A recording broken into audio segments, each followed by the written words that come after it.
Olá, eu sou o professor Alexandre Henry e esse é um vídeo dedicado a você que vai começar a redigir sentenças cíveis agora.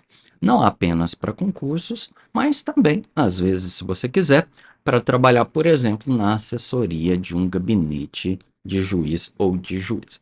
Primeira coisa que você tem que entender é o que é uma sentença. E, para entender o que é uma sentença, você precisa entender o processo civil. Processo civil, geralmente, ele é composto de uma fase de conhecimento e uma fase de cumprimento. Na fase de conhecimento, se você se lembrar lá das aulas de processo civil, o Poder Judiciário vai dizer para você se você tem ou não direito àquilo que você pede, uma indenização, a guarda de um filho, uma pensão, enfim. Em princípio, não se sabe se você realmente tem o direito. É preciso que o Poder Judiciário diga se você tem ou não. E aí, na segunda fase, se a parte que perdeu o processo não cumprir, você entra com um pedido de cumprimento de sentença e você terá, então, a satisfação do seu direito. Esse é o processo normal, mais comum. Você tem alguns processos que a gente já chama de execução, naqueles casos em que a própria lei já diz que se você tiver determinado documento, essa fase inicial do Poder Judiciário dizer se você tem ou não direito àquele bem que você quer, ela já é eliminada, porque pressupõe-se que por ter determinado documento você realmente tem o direito. Então aí você vai pedir simplesmente a execução.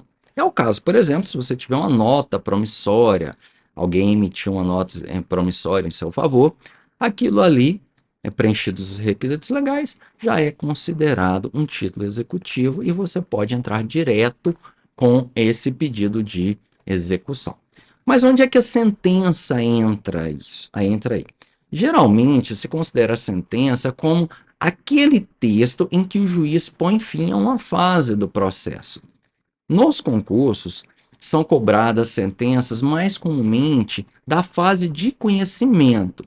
Existem alguns casos em que os concursos cobram sentenças de, por exemplo, embargos à execução, que é aquele caso, como eu disse, a lei já diz que você já tem um documento que serve para pedir diretamente a execução para você conseguir o seu direito. Então, você não precisa de uma fase de conhecimento. Mas, ao mesmo tempo, a lei diz que a outra parte pode questionar aquele seu direito. Aí entra com um processo que se chama embargos, e às vezes as bancas de concurso cobram sentenças nesses embargos. Mas, basicamente, no concurso, você vai fazer uma sentença que vai decidir quem tem o direito. Sentença não é só isso.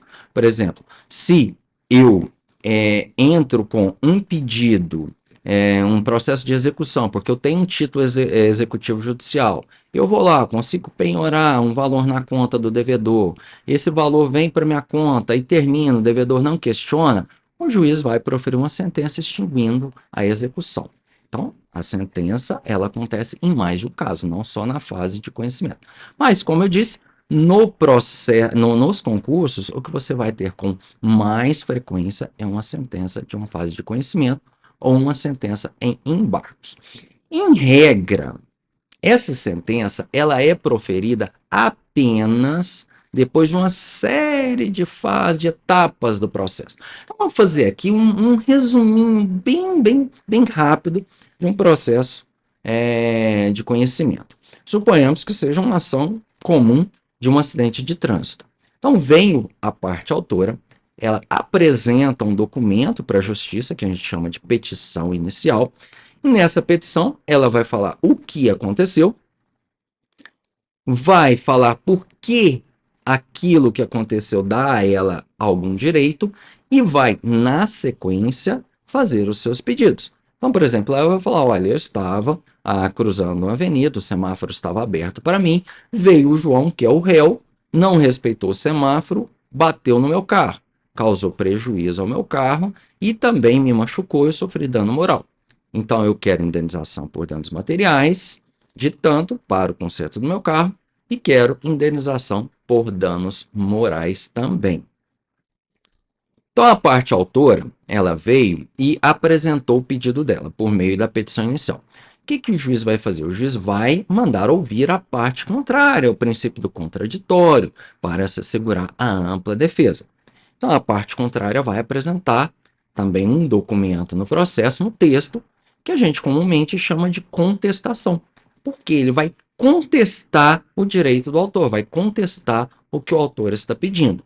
Naquele texto, ele vai dizer por que ele entende que o autor não tem direito ao que ele quer. Pode ser por uma questão de fato, ele vai falar, não, quem passou no sinal vermelho foi o autor, não fui eu. Pode ser por uma questão de direito, ele vai falar, olha, mas o caso foi esse, nessa hipótese a lei diz que eu não tenho que indenizar. Então, ele vai fazer a defesa dele. Na sequência, lembrando, aqui eu estou fazendo um resuminho muito rápido, tá? Na sequência, o juiz vai, às vezes, abrir a palavra para o autor se manifestar sobre a contestação e ele vai, então, fazer um saneamento do processo. Vai decidir se o processo já está pronto para ser julgado ou se ainda precisa de produzir alguma prova, vai decidir uma ou outra questão do processo, enfim. Ele vai dar uma saneada no processo. Feito isso, suponhamos que há necessidade de audiência. Ele vai marcar audiência de instrução. Aí, lembrando, lá no comecinho, você tem também, depois da petição inicial, geralmente você tem uma audiência de conciliação, tá bom? Só para não passar em branco. Mas suponhamos que não tenha dado conciliação, então houve contestação, às vezes houve a réplica por parte do autor, então você chega na fase de decisão sobre as provas. Aí, suponhamos que no nosso caso precise de uma audiência, a realização de audiência, as partes geralmente se manifestam ao final do processo, isso pode ser feito na audiência de forma oral, pode ser feita por um texto escrito, memoriais escritos, ou alguns falam em alegações finais, e aí então o processo vem para o juiz dizer realmente quem tem direito. E aí nós falamos de sentença. Tudo o que o juiz falou até então, em regra, gente, olha, eu estou falando de forma genérica e bem simplificada, tá bom? Então, há exceções. Mas, em regra, todos os pronunciamentos do juiz até aquele momento vão ser feitos por meio de despachos ou de decisões. A sentença é só quando acaba toda a instrução do processo e o juiz se encontra apto a dizer quem realmente tem direito ao que está sendo discutido no processo, tá bom? Você tem também os acórdãos. Os acórdãos são decisões que são tomadas de forma colegiada. Geralmente, isso acontece em grau de recurso. E geralmente não é cobrado em concurso. O concurso cobra essa sentença da fase de conhecimento, ou dos embargos. Então você já sabe aí onde é que se encontra a sentença no processo. Mas o que é a sentença? Bom, a sentença é um texto. Basicamente é um texto. Existem juízes que fazem sentenças orais, não é muito comum, mas eu já vi. Mas uma sentença oral também é um texto oral, não um texto escrito. Mas a regra é você ter um texto escrito. Aí você me pergunta, professor, o que vai ter nesse texto? O artigo 489 do Código de Processo Civil dá as diretrizes da estrutura da sentença. A sentença ela é dividida basicamente em 3 partes. Em uma delas, você vai contar para quem for ler a sentença o que aconteceu no processo até aquele momento. Tá? Até o exato instante antes de você começar a redigir a sentença. O que aconteceu?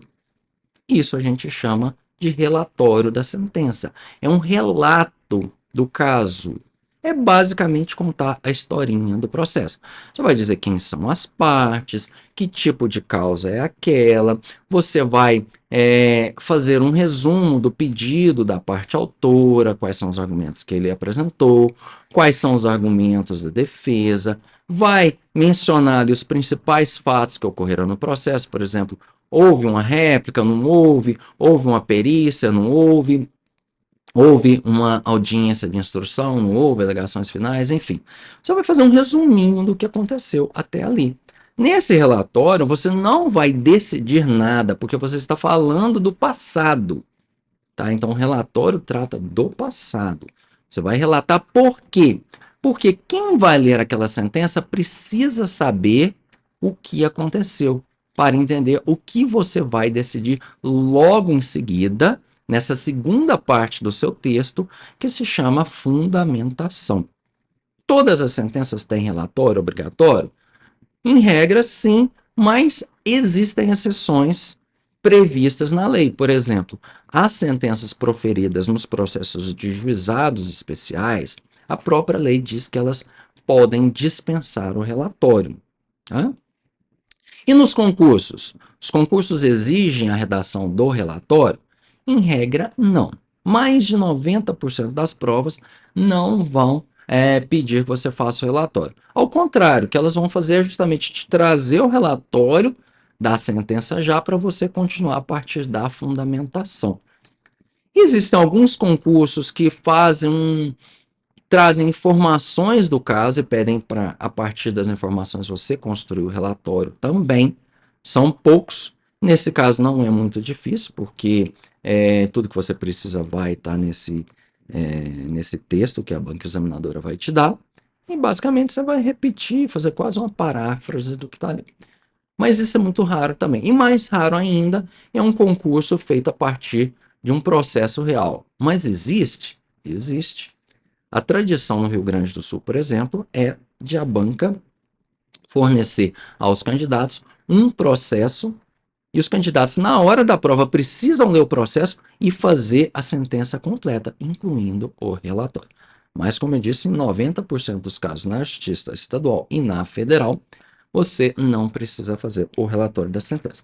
Eu pegar minha colinha aqui, aí você parte para a parte que é essencial da sentença, que é a fundamentação. A fundamentação nada mais é a parte do seu texto na qual você vai decidir tudo o que precisa decidir no processo. Então, a gente costuma dividir essa segunda fase em duas partes. A primeira delas, a gente chama de análise das preliminares. O que são as preliminares? Você vai lá no CPC, lá diz, olha, o réu, antes de questionar o mérito, ele tem que abordar isso, aquilo. Geralmente, preliminares são questões que impedem o juiz de decidir quem tem razão. Aí você fala assim, mas como assim impedir o juiz de decidir quem tem razão? Pode ser, por exemplo, que você tem um processo em que a Maria entra com ação contra o João e a Maria fala, olha, eu estava transitando lá pela rua e o carro tal bateu no meu carro, estragou, e então o João tem que me pagar. Aí o João vem e fala, opa, mas espera lá, eu sou parte ilegítima, por quê? Esse carro que ela está falando aí na petição inicial nunca foi meu e não há qualquer documento no processo que diga que eu ao menos estava dirigindo aquele carro. Então eu sou parte ilegítima. Eu não posso responder por esse processo. Se o juiz entender que o João tem razão, ele não vai decidir se a Maria tem direito ou não. Ou ele não vai decidir quem foi culpado ou não pelo acidente. Ele simplesmente não vai decidir isso. Ele vai parar antes, no momento processual, no momento anterior. Vai falar, olha, você entrou contra a pessoa errada. Isso acontece. Às vezes, por exemplo, você tem um processo de juizado especial, que geralmente a gente não declina do foro, ou seja, no processo de juizado especial, em regra, se a parte entrou no lugar errado, você vai extinguir o processo ao invés de enviar aquele processo para outro lugar. Tem juiz que envia, mas a maioria acaba extinguindo mesmo por incompetência do juízo. Então, nesse caso da Maria, por exemplo, vamos supor que o acidente aconteceu em São Paulo, ela mora em São Paulo, o João mora em São Paulo e ela entra com ação no Rio de Janeiro. O juiz do Rio de Janeiro vai falar, olha, eu sou incompetente para decidir essa causa. Eu não posso decidir essa causa, aqui não é o foro. Então, ele vai extinguir o processo sem entrar na discussão se realmente a Maria tem direito ou não. Então, ele vai acolher uma preliminar. Então, as preliminares são essas questões que elas ficam antes de você decidir quem tem razão ou não, ou se alguém tem razão. Ou elas podem também apenas separar um pedaço do processo, falar, não, essa parte aqui não pode ser julgada, ou essa parte tem que ser julgada por outro juízo, ou nesse caso aqui tem que produzir outra prova, enfim. Você, se acolher uma preliminar, você não vai entrar na análise do que interessa mesmo, que é a discussão sobre o bem da vida. Então, essa é uma parte da fundamentação. Lembrando, a sentença tem 3 partes principais: relatório, fundamentação e parte dispositiva. Dentro da fundamentação, a gente costuma ter 2 partes separadas: preliminares e o mérito. E no mérito é aqui, naquela parte que você realmente vai dizer, olha, entrando no mérito, verifico que o acidente aconteceu realmente por culpa de João, conforme está comprovado pela foto tal, pelo vídeo tal, pela testemunha tal. Por isso, tendo em vista o que é previsto no artigo 927 do Código Civil, da responsabilidade civil, parará, parará, parará.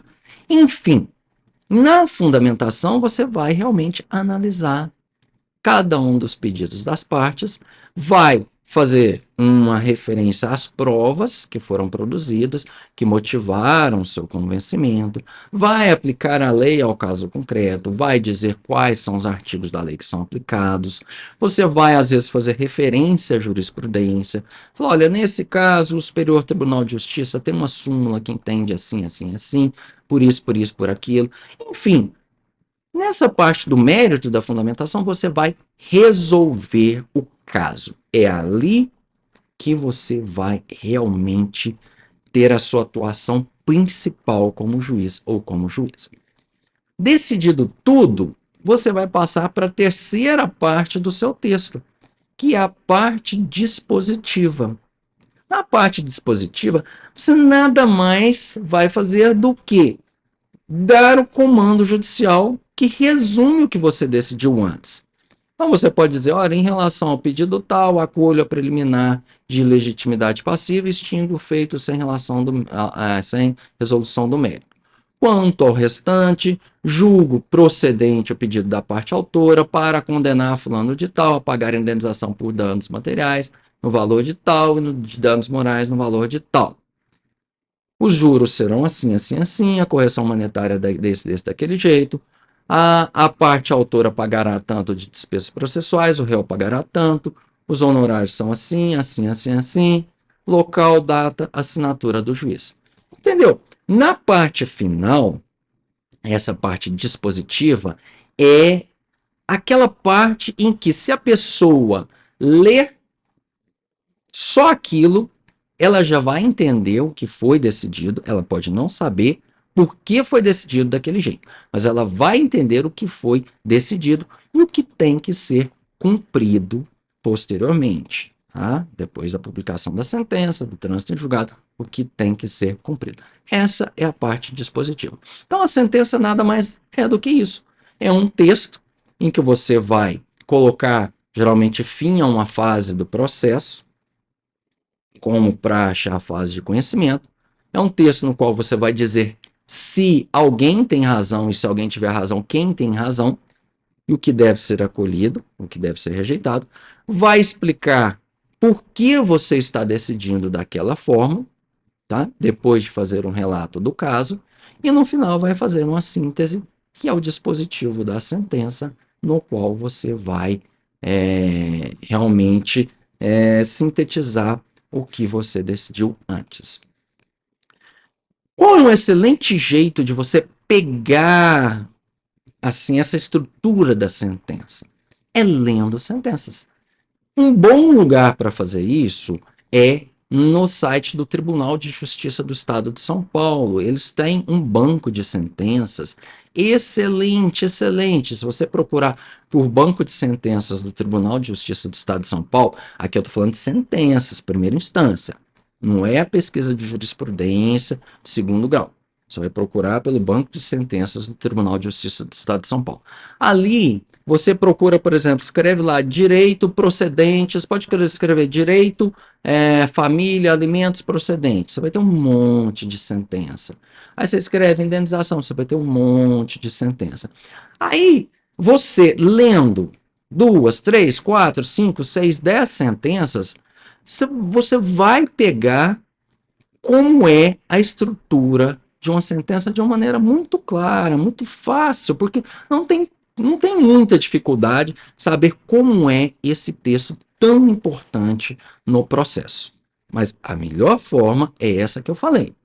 Pegue e leia o máximo de sentenças que você puder. De preferência, leia sentenças de temas variados. Nessa pesquisa lá do Tribunal de Justiça do Estado de São Paulo, é só você cuidar lá no campo de pesquisa para ir variando os campos, as palavras de busca, né? Por exemplo, escreve mandado de segurança, escreve indenizatório, escreve acidente de trânsito, improbidade, e vai pegando uma sentença de cada e vai lendo.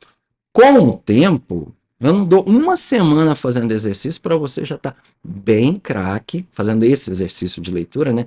Para já estar bem craque quanto a pelo menos ter uma boa noção de como é que funciona a estrutura de uma sentença. Então é isso. Um abraço do professor Alexandre Henry. Eu espero que esse vídeo rápido tenha ajudado a clarear um pouquinho sobre essa questão da sentença civil.